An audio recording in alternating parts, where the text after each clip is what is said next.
안녕하세요 여러분, 저는 Dean입니다. Okay, I'm very sorry if I do not speak Korean properly. I don't know how to. This is the only phrase that I am quite confident with. Okay, so today's video is very special because I thought I'm going to do a little bit of sharing of what I found interesting back in the school that I was posted to in Korea in 2019 for 3 solid months. Okay, so it is actually a long overdue. The sharing is long overdue, but I thought just get to it today, and I'm hoping that this little sharing will be beneficial to all of you out there. Okay, please be mindful that I am not going to do any comparison with our Malaysian school. This is completely a sharing. Okay, I'm just going to tell you about things that I found out in that particular school in South Korea. Okay, whatever that I shared here might not be applicable to all schools in South Korea, so please be mindful of that. And also, I'm sorry if the video kind of seemed a little bit boring because I could not provide any pictures or videos due to the privacy policy. Okay, so the first one that I'm going to share with you guys is about the timetable. Okay, the school that starts at 9 a.m. officially. The kids started to go to school around 8 in the morning, okay, and the teachers have to be there before 8:30. And the best part of all is that teachers do not have to punch cards or even thumbprint. Okay, that's really cool. Okay, the level of trust that they have is just out of the world, really. And amazingly, teachers abide to that policy and nobody actually take it for granted. And by 8:30, everybody is already at school, okay, in their own classes, preparing for their lessons. When I was there, every morning I would be greeted by all these kids. Okay, some of them would try to apply the Malay greetings that I've taught them. Okay, so I could hear "Selamat pagi Dean, Selamat pagi Dean" almost everywhere. At the same time, okay, the traffic was also controlled by the school parents, by parents I mean the volunteer parents, the school teachers, and of course the school staff. So it's really cool, like the way they greeted their kids in the morning and etc., and also making sure that they are safe on the journey to school. The timetable again, okay, it starts at 9 o'clock for everybody, but actually at 8:40 a.m. they have like a preparation before the actual class at 9. Some of them will have like music class, extra music class with the vice principal. If I'm not mistaken, they played guitar, and some of them would use that 20 minutes time to go to the library, okay, to return books or borrow some books, and etc, etc. And they have two grade levels, just like us. They have the first graders, not the first graders, the first level, okay, mostly the first grader, second grader, and third grader. And the second level will be the 4th grader, 5th grader, and 6th graders. Okay, for the level 1 kids, they finish their school at 12:10. Okay, they finish at 12:10. Okay, for them to have lunch. In general, the school will have like a lunch break at 12, and then at 12:10, and after that they will resume their lesson until 2:30. Okay, so that's pretty much it. And after that, they will either go back to school, go back to their own homes, or some of them join extra classes outside. They call it as a afternoon school. Okay, so they either join music class, math class, English class. Some of them even join this afternoon school at the school itself, but I noticed that most of the kids join outside classes. This is more like tuition classes, really, paid by the parents themselves.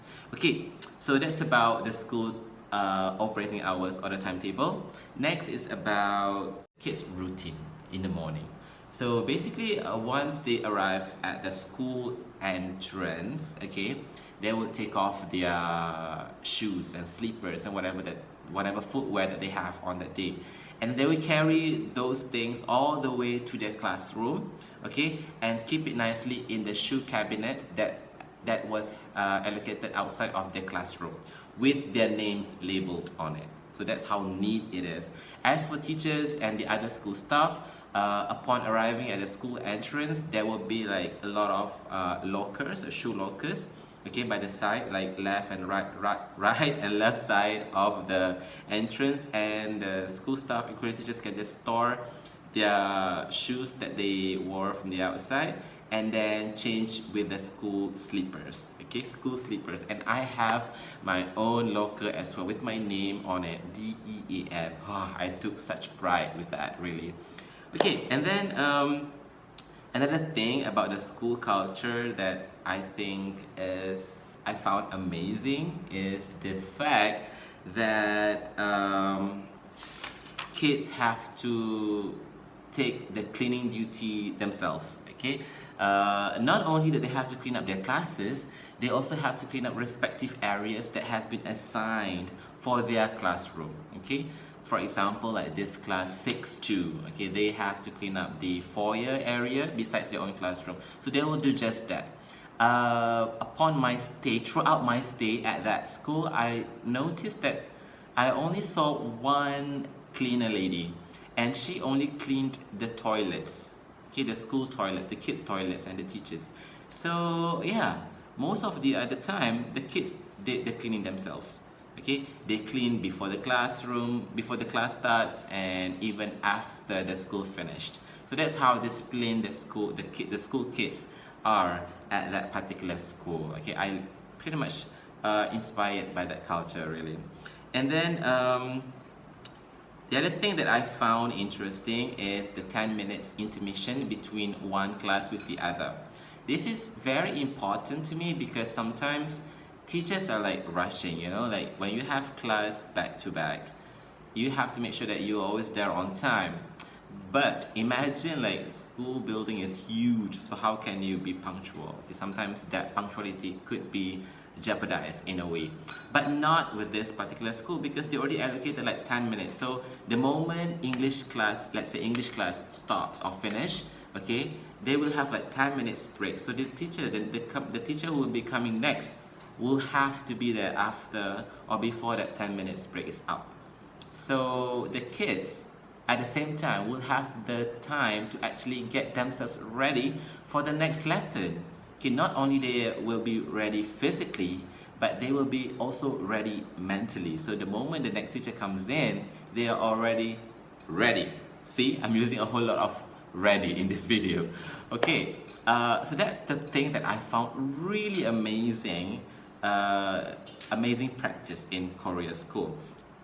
And let's talk about the teachers. Okay, as for the teachers, we know that they practice homeroom and also subject teachers, right? So what are the difference in homeroom teachers and the subject teachers? So that for the subject teachers, they only teach their subjects.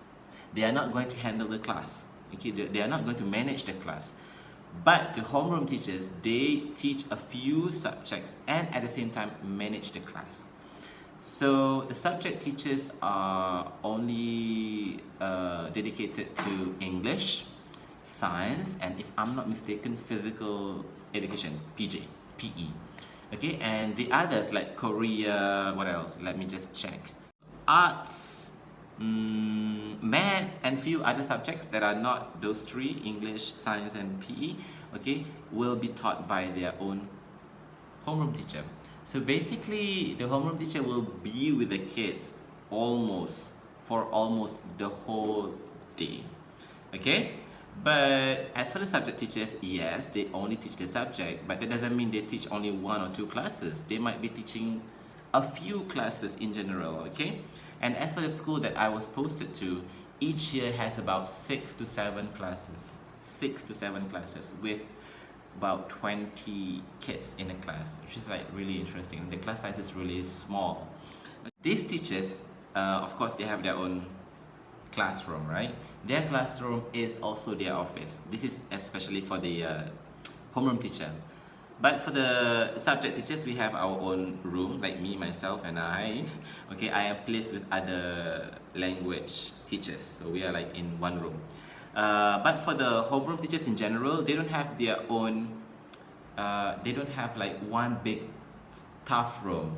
Okay, what they have is for each of the grade, they will have one room, especially for those teachers teaching that grade. So in that room, they will have all these facilities such as copier. By copier, I mean photocopy machine. They have computer, they have printer, and they have all sort of supplies like A4 papers, colored papers, magic pens, marker pens, scissors, glue sticks, and etc. etc. etc. They also have like a long table for them to have a meeting between the homeroom teachers for that particular grade, and they also have like a pantry. They have the microwave, they have, I think they have fridge as well, they have wash basin aka sink. In some of the room even have guitars because they use the room to relax at the same time. Okay, so that's pretty much about the teachers. And the other thing I like about the school is that the kids queue. Okay, you are not hearing it wrongly.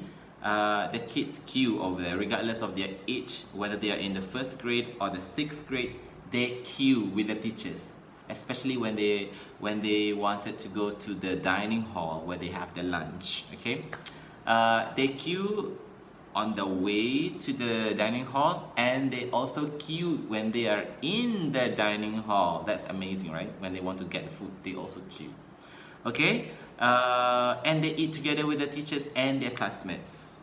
Okay, that's how disciplined they are. Maybe they are being taught that way, and they might not do that when the teachers are not around, but still visually I think that's really cool to have that kind of culture at school. Okay, and talking about the dining hall, okay, the kids have a nutritionist, school nutritionist at the school, the one who takes care of the kids menu daily. Okay, they make sure they have all this balanced diet in the menu every day, and it is also displayed on a television there at the dining hall, and also distributed on a flyer, school flyer that is given to each of the kids at the first of every month, if I'm not mistaken. Okay. Yes, I have experience eating at the dining hall as well, because in the first month, myself and my partner, we decided to try the school menu, so we paid a few amount for that. Okay, it's not free for the teachers, you've got to pay, and of course there are a few things that we can't eat. Actually, we can't eat most of the things there, but it was a really cool experience. Yeah, queuing, and then people explaining to us what they have for the day, and even the canteen ladies being really nice and chatty with us, even though we could not speak their language and they could not speak our language, but somehow we find like a language that we can decide to agree on, which is this sign language. The hand gestures and the facial expressions, make use of all that, like Survival 101 at country which do not use English as much as we do. But it's really, again, it's really a cool experience. I'm telling you that. There were times that I felt frustrated, but well, you can't get everything that you wanted, right? And everything that was difficult at first will become an experience that you will remember forever. Okay, and oh, what else? Oh, the food is served on a food tray, aluminium food tray. Just like when you're in boarding school, okay, you have that aluminum tray. That's the thing that they serve the kids with, and also the teachers. So there's no like segregation between teachers and the kids. We've got the same amount of food, we've got the same dishes, everything is the same. And also the best part is that the kids know where and what they should do once they're done with the meal. Okay, they will carry the tray and they will go all the way back at the back of the dining hall, which is the entrance. Okay, and then they will group the trash accordingly. Okay, the remaining food, the leftover in one side, and then the utensil at one side, tray one side, chopsticks one side, and even the bowl for soup is also at one side. Really, really cool. Okay, and the cleaner can just take everything and bring it back and clean everything. Okay, they don't have to like get the tray, the dirty trays from each of the kids. They don't do that. The kids do it themselves. And also they have like this water provided, and it's not like sugary drinks, it's not like ice syrup or orange. No, it's just plain water. Okay, plain water served in sterilized cups, I think. Okay, it's really cool. And the kids have this place where they can wash their hands as well. Okay, and soap. They have hand sanitizer, soap, water. It's like the basic at the school when it comes to cleanliness. Okay, the teachers do not have to write a rigid lesson plan, if I may say. The lesson plan could be just like simple scribbles in their own notebook, and the notebook could be varied. It could be like fancy notebook, or like really organized notebook, or even just loose papers. Okay, that's how flexible it is. And they don't have to submit the lesson plans to the admins, school admins either. So the lesson plans or anything that they provide or prepare before class is actually for them. Okay, but there's also exception where they have like a, I'm not sure what is it called. Let's just say observation or exhibition day, where parents are invited. Teachers will provide them with the lesson plan or like the flow of the lesson so that they have some ideas. And also, the other thing that I found interesting is their textbook system. Okay, each of the kids receive textbooks from the school, and they get it early of the year, and at the end of the year, like a truck will come, get all of those books and collect them and recycle them. And the following year, the kids will get a new set of books. Okay, new set of books, not books that has been used by other kids before in before years. No, they will get completely new. So it happened every year. There is no such thing as waste because the books will be recycled again and again. And the book itself is not like typical textbook. It comes with a leaflet, it comes with stickers or things that kids can use with the activities, okay, provided. And the teachers were given liberty to choose their own textbooks. In other words, the textbook used by this particular school will not be the same as the textbook used by the neighboring school. So that's how it works in this particular school.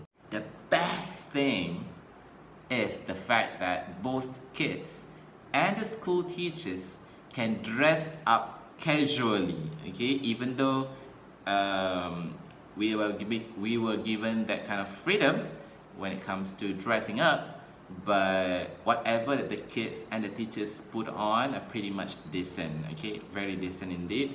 And you could see people putting on variation of jackets during winter and fall season, which is really cool. I mean, that's the moment that I found like everybody's like so cute, like, you know, especially the first and the second graders look really cute with these furry jackets and their bags and whatnot. Okay, so those are actually other interesting facts which I think deserve to be shared is the fact that they have a library, yeah, they have a library and a librarian which is not appointed among the teacher. The librarian is a librarian, like a legit librarian. He takes care of the library from the moment it is opens until the moment it's closed, okay, and there are a lot of picture books in the library. I love reading children's storybooks, so I found it quite a blast being in a library. And they have sections and corners that is fully utilized in the library, okay? You could see books everywhere being properly organized in shelf, like bottom shelves, like a proper shelf, like even in the curve, like the wall curve, there's still like shelf, and they have like a big table at the back, okay, where they can have like discussion and whatnot. They also have like section table where kids can just do work without being disturbed by the people next to them. Really cool. Okay, the system is just the same. They have the barcode and then scan whenever they want to borrow this and that. I think that's still the same like the Dewey system, right? And then they also have school nurse. I think I went to see the school nurse once because I had this pain on my bottom of my feet, so I want to see her and to get like a cream and whatnot. To me, that's really interesting because you do not have to take on the role as a doctor or nurse as a school because there's already a school nurse. So whenever the kids feel unwell or like feeling a bit off than usual, they can always go and see the school nurse. Okay. I also noticed that there is no particular school counselor at the school. Okay, but what I was told is that whenever they have the need to have a counselor, then they will call counselor to come to the school. Okay, so there's no counselor on standby 24/7 at the school, but they still have access to outside counselor whenever they need it.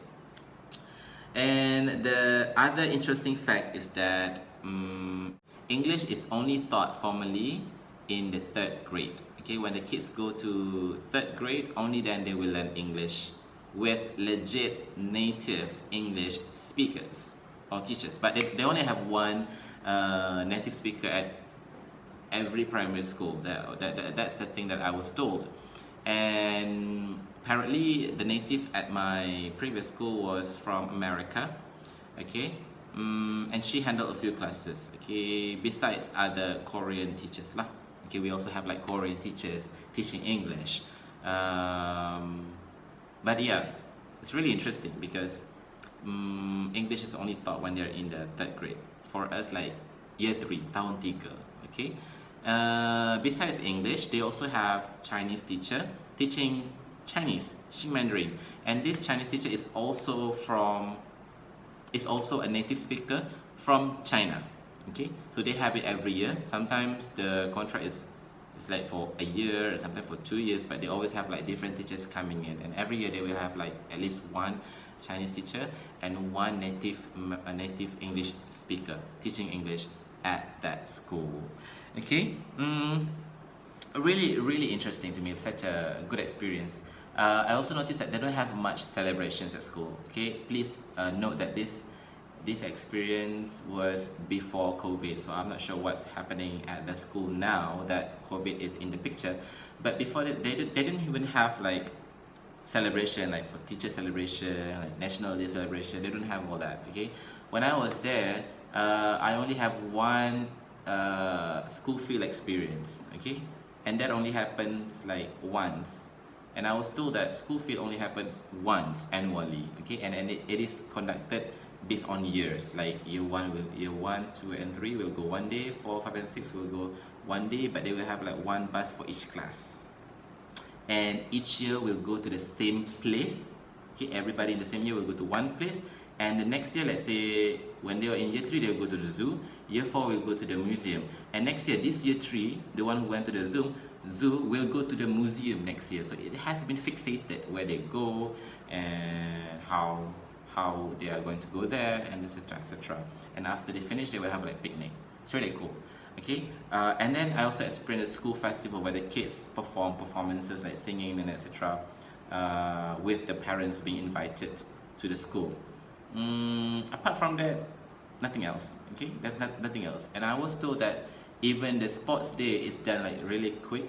Some kids will be at the school gym, some kids will be at the school field, and they have everything, blah blah blah blah. And there's not even like who come in first, second, third or fourth. Like everybody literally is a winner. Okay, so that's how it is in the school that I was posted to. Again, I'm not sure about other schools in Korea. This is based on my own experience at that one particular school. Okay, I'm not sure if I should share with you guys the name of the school here, but in case you guys want to know where was I posted to last time, you can DM me and I would be more than happy to share more with you guys. Okay, again, I'm so sorry for not being able to share any pictures and videos with you guys, because this video is going to be on YouTube and recorded even, so I don't dare to share. But if you want me to do like live sharing, yes, it's possible for me to share pictures and videos of my experience there. Okay, I think I have been babbling long enough, so thank you for watching this video. So initially, I am making this video for my former school, SKTP 14-1. Okay, I'm very sorry for not able to have this kind of in-house training when I was still at the school. Okay, because when I was about to do it, COVID happens, and then I just don't know how to do it. And I don't want to take your time on Google Meet and whatnot, because I know you guys are being busy trying to adapt to online teaching and etc. And then now that I already moved to another school, I feel like I still owe you guys something. So I'm putting this video especially for you guys. So hopefully you can watch this and find anything that might be beneficial for yourself and also for our school 14-1. Okay, and also this is my here I am kind of present to my new school, SKP 92. I hope that this sharing will help you guys in any way possible. Above all, thank you for watching this video. I might do more video explaining in detail about certain things based on my experience, so please stay tuned. As of now, this will be it. Thank you again. Assalamualaikum. Bye.